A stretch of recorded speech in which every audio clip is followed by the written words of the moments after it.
बऱ्याच मित्रांना अजूनही असं वाटतं की जिम लावल्यानंतर जर का मी वजन कमी केलं आणि मी जर का जिम सोडून दिली तर माझं वजन डबल वाढेल. तर भावा, हे सगळ्यांना समज आहेत, हे असं काही होत नसतं. तू ज्या टायमाला जिम करणार आहेस त्या टायमाला तुझा डाएट वगैरे तू प्रॉपर फॉलो करशील तर तुझं जे वेट वाढणार आहे ते हेल्दी वेट वाढणार आहे, मसलचं वेट वाढणार आहे.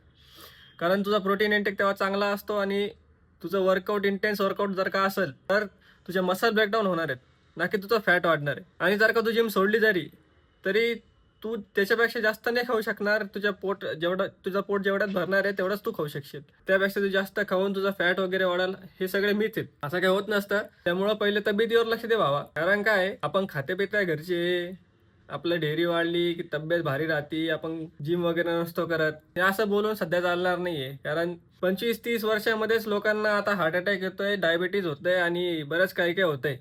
तर भावा, आतापासूनच लक्ष द्यायला लागतो जसं हेल्थकडे. वर्कआउट कर, तब्येतनी मजबूत बन, एकदम प्रॉपरली डाएट फॉलो कर. तर अशाच टिप्ससाठी आपल्या चॅनलला फॉलो करा आणि भेटू पुढच्या व्हिडिओ.